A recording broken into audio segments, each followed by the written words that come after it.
ಇದು ಅದ್ಭುತ ರುಚಿಕರವಾದಂಥ season special ಮಾವಿನಕಾಯಿ ಪುಳಿಯೋಗರೆ.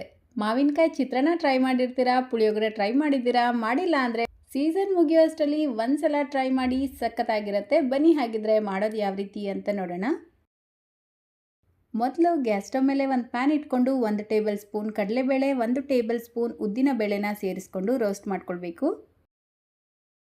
ಜಸ್ಟ್ 1 ನಿಮಿಷ ರೋಸ್ಟ್ ಮಾಡಿಕೊಂಡು ಇದರ ಜೊತೆಗೇನೆ 1 ಟೀ ಸ್ಪೂನ್ ಜೀರಿಗೆ, 1 ಟೀ ಸ್ಪೂನ್ ಸಾಸಿವೆ, ಅರ್ಧ ಟೀ ಸ್ಪೂನ್ ಕಾಳುಮೆಣಸು, 2 ಟೀ ಸ್ಪೂನ್ ಬಿಳಿ ಎಳ್ಳು, 2 ಟೀ ಸ್ಪೂನ್ ಧನಿಯಾ ಕಾಳು, 1/4 ಟೀ ಸ್ಪೂನ್ ಮೆಂತ್ಯ ಕಾಳನ್ನ ಸೇರಿಸ್ಕೊಂಡು ಇದೆಲ್ಲವನ್ನು ಲೋ ಫ್ಲೇಮ್ನಲ್ಲೇ ರೋಸ್ಟ್ ಮಾಡ್ಕೊಳ್ಬೇಕು. ಇದರ ಜೊತೆಗೇನೆ ಸ್ವಲ್ಪ ಒಣ ಕೊಬ್ಬರಿನೂ ಸೇರಿಸ್ಕೊಂಡಿದ್ದೀನಿ. ಇದೆಲ್ಲವನ್ನು ಸೇರಿಸ್ಕೊಂಡು ಜಸ್ಟ್ ಒಂದು 5 ಸೆಕೆಂಡ್ ರೋಸ್ಟ್ ಮಾಡಿಕೊಂಡ್ರೆ ಸಾಕು. ಅಂದರೆ ಇದು ಬಿಸಿಯಾದರೆ ಸಾಕು, ತುಂಬ ಹೊತ್ತು ರೋಸ್ಟ್ ಮಾಡೋದು ಬೇಡ.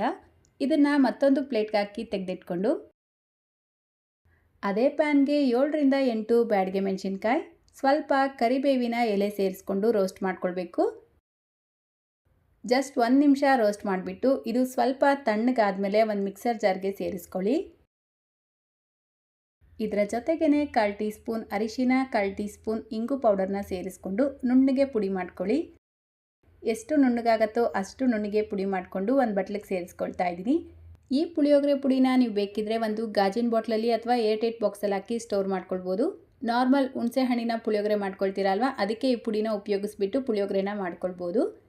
ಈಗ ಈ ಪುಡಿನ ಒಂದು ಬಟ್ಲಿಗೆ ಹಾಕಿ ಸೈಡಿಗೆ ತೆಗೆದಿಟ್ಕೊಂಡು ಒಂದು ತೋತಾಪುರಿ ಮಾವಿನಕಾಯಿನ ತೊಗೊಂಡಿದ್ದೀನಿ, ಸಿಪ್ಪೆ ಸಮೇತ ಉಪಯೋಗಿಸ್ಬೇಕು. ಇದನ್ನು ಅದೇ ಮಿಕ್ಸರ್ ಜಾರ್ಗೆ ಸೇರಿಸ್ಕೊಂಡು ನೀರು ಸೇರಿಸ್ಕೊಳ್ದಿರ ನುಣ್ಣಗೆ ರುಬ್ಕೊಳ್ಳಿ. ಈಗ ಗ್ಯಾಸ್ ಸ್ಟವ್ ಮೇಲೆ ಒಂದು ಪ್ಯಾನ್ ಇಟ್ಕೊಂಡು 4ರಿಂದ 5 ಟೇಬಲ್ ಸ್ಪೂನ್ ಎಣ್ಣೆ ಸೇರಿಸ್ಕೊಳ್ಳಿ. ಪುಳಿಯೋಗರೆಗೆ ಎಣ್ಣೆ ಸ್ವಲ್ಪ ಹೆಚ್ಚಿಗೆ ಉಪಯೋಗಿಸ್ಬೇಕು.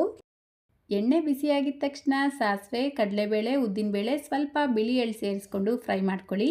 ಇದರ ಜೊತೆಗೇ ರೋಸ್ಟೆಡ್ ಕಡಲೆ ಬೀಜ, ಸ್ವಲ್ಪ ಗೋಡಂಬಿ, 2 ಬ್ಯಾಡಗೆ ಮೆಣಸಿನ್ಕಾಯಿ, 2 ಗುಂಟೂರು ಮೆಣಸಿನ್ಕಾಯಿ, 1 ಗಡ್ಡೆ ಬೆಳ್ಳುಳ್ಳಿನ ಸಿಪ್ಪೆ ಸಮೇತ ಜಜ್ಜಿಬಿಟ್ಟು ಸೇರಿಸ್ಕೊಂಡಿದ್ದೀನಿ. ಲಾಸ್ಟಲ್ಲಿ ಸ್ವಲ್ಪ ಕರಿಬೇವಿನ ಎಲೆ ಸೇರಿಸ್ಕೊಂಡು ಫ್ರೈ ಮಾಡ್ಕೊಳ್ಳಿ.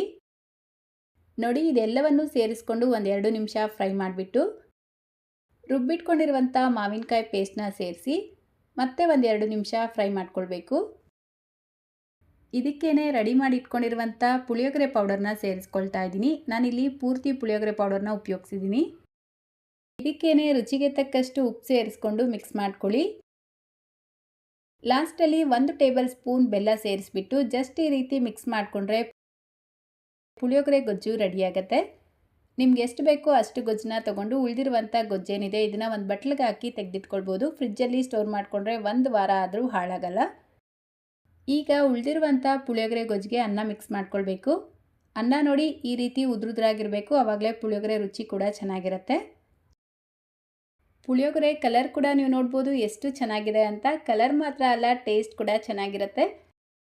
ಲಾಸ್ಟಲ್ಲಿ ಒಣ ಕೊಬ್ಬರಿ ತುರಿ ಮತ್ತು ಕೊತ್ತಂಬರಿ ಸೊಪ್ಪನ್ನ ಸೇರಿಸಿ ಜಸ್ಟ್ ಈ ರೀತಿ ಮಿಕ್ಸ್ ಮಾಡಿಕೊಂಡ್ರೆ ಸಖತ್ ಟೇಸ್ಟಿಯಾಗಿರುವಂಥ ಮಾವಿನಕಾಯಿ ಪುಳಿಯೋಗರೆ ರೆಡಿಯಾಗುತ್ತೆ. ನಾನು ಆಗಲೇ ತಿಳಿಸ್ದಾಗೆ ಸೀಸನ್ ಮುಗಿಯೋ ಅಷ್ಟರಲ್ಲಿ ಒಂದು ಸಲ ಆದರೂ ಈ ಪುಳಿಯೋಗರೆನ ಟ್ರೈ ಮಾಡಿ. ಖಂಡಿತ ಮನೇಲಿರೋರು ಎಲ್ಲರೂ ಇಷ್ಟಪಟ್ಟು ತಿಂತಾರೆ. ರೆಸಿಪಿ ಇಷ್ಟ ಆಗಿದ್ದರೆ ಲೈಕ್, ಶೇರ್, ಕಮೆಂಟ್ ಮಾಡೋದನ್ನು ಮರಿಬೇಡಿ. ಚಾನಲ್ನ ಹೊಸದಾಗಿ ನೋಡ್ತಾ ಇದ್ದರೆ ಸಬ್ಸ್ಕ್ರೈಬ್ ಮಾಡ್ಕೊಳ್ಳಿ. ಫೇಸ್ಬುಕ್ಕಲ್ಲಿ ನೋಡ್ತಾ ಇದ್ದರೆ ಫಾಲೋ ಮಾಡ್ಕೊಳ್ಳಿ. ಇದೇ ರೀತಿ ಮತ್ತೊಂದು ರೆಸಿಪಿಯೊಂದಿಗೆ ಮತ್ತೆ ಸಿಗೋಣ. Thank you.